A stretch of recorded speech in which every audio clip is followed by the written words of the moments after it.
Shoulders in 56 East Enders Drive, and it's very close to Total Row. So let's get started with a stretch sequence. Here we go. First thing, let's ground our feet very well, and you want to try feeling the big toe and the pinky toe ground on the mat, and also your heels pressing fully down. Now extend your arms all the way up. Now see if you can try looking up without cracking your neck, but rather stretching through your fingertips, so you truly are bringing your ribs away from your hips. So lengthen, lengthen, lengthen, and when you cannot reach anymore, see if you can grab the right hand, your left wrist. Keep pulling all the way up to the ceiling, and without moving your hips, just lean to the right as you square your hips towards the front of your mat. So you're finding here a side body stretch. Then we come back to center, re-ground your feet, re-extend your arms, and the left arm grabs the right wrist. Lengthen and reach, and then pull all the way to the left. So noticing that you don't want to move your hips with you, but rather squaring your hips and finding that side body stretch. As you inhale, you come back to center and just release your arm ply at your side. All right, now we're going to move into our groin and low back stretches. So we're going to come back down to the mat and try keeping the right foot down and the left knee down.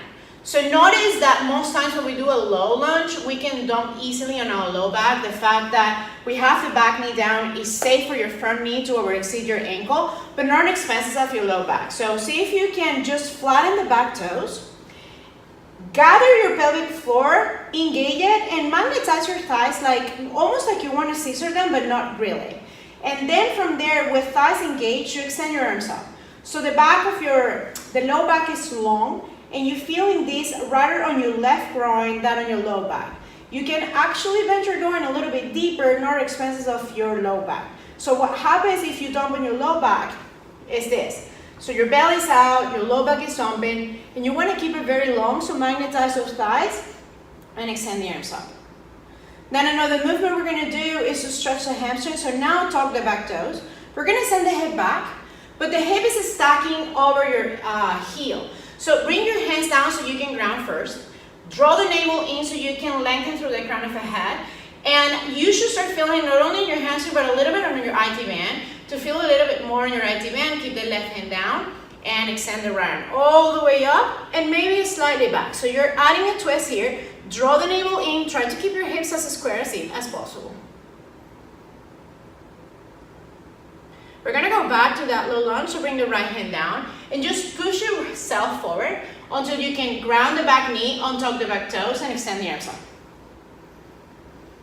Let's do this one more time. Exhale for the hamstring, drop your hips back, tuck the back toes, curl the toes to your face so you can feel the stretch in the hamstring, the calf, and then extend the right arm all the way up. Very nice, and release back down.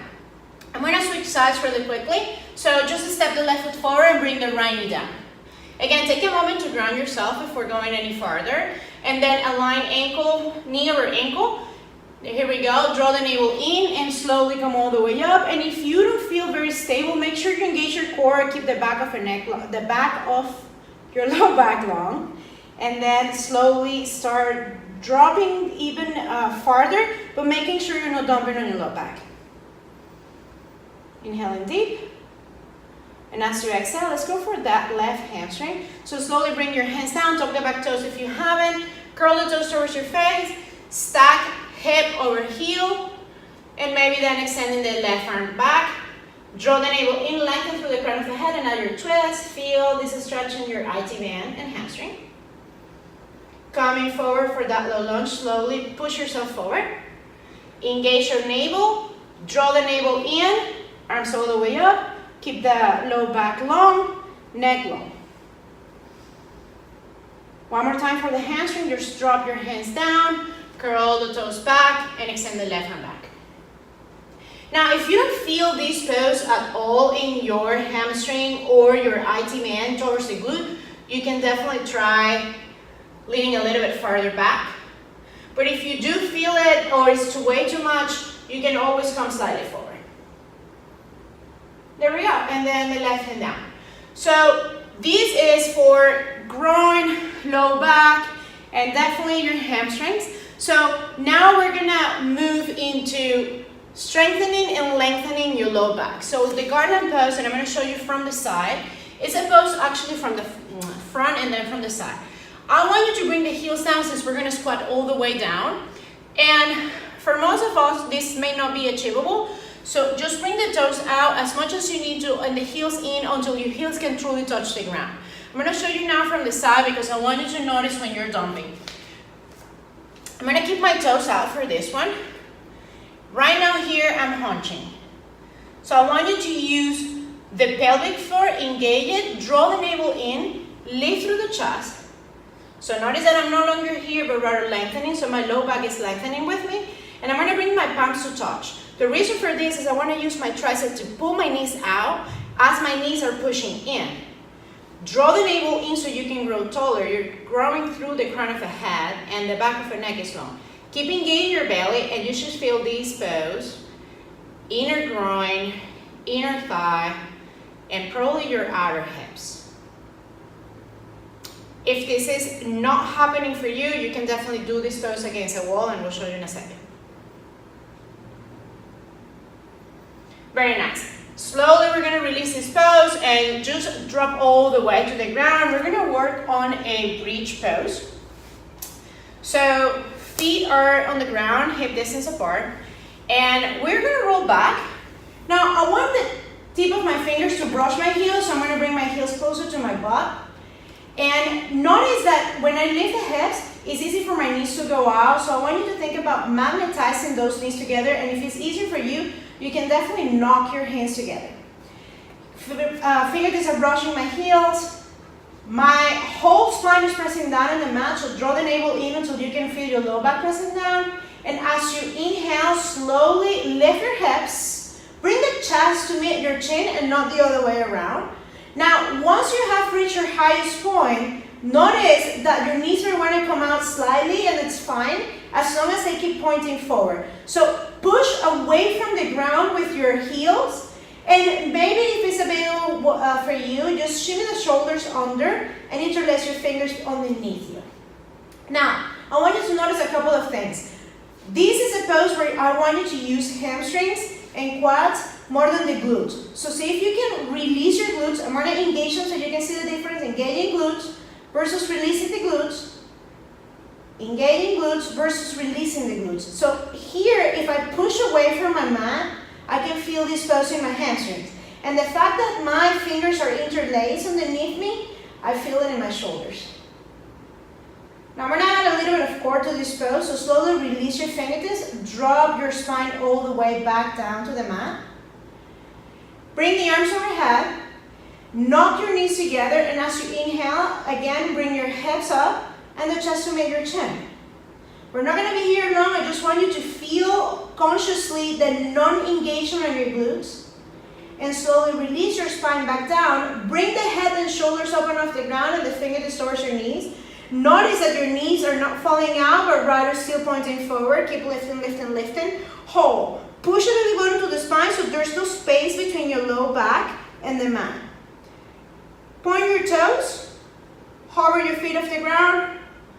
Keep breathing. We have 5, 4, 3, 2. We're going to return to that bridge, so slowly plant your feet down. Don't let the knees fall out.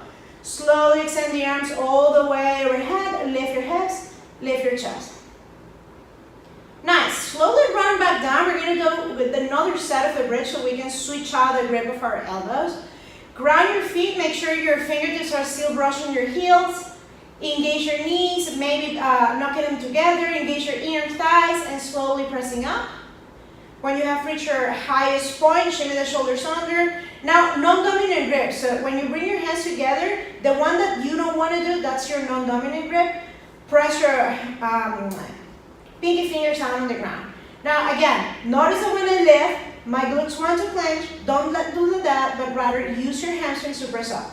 And rather than just rooting through your feet, push the ground away from the ground. And slowly we release back down. Very nice. Now, last piece, let's make sure our feet are probably the width of our mat for a twist. Open your arms in a goal pose, so ideally your shoulders and elbow are in the same line. Your feet are out and wide, and slowly just drop the knees to the right. So notice that this is a very mild twist, but our low back needs to release. So if you want to add a little bit more, you can definitely figure 4 your right foot over your left knee. On your inhalation, you're going to use your low belly to come all the way up. Plant your feet out and slowly drop the knees to the left. And even though sides are different, you may want to keep them even. So if you did figure 4 on your other side, do so as well on this one.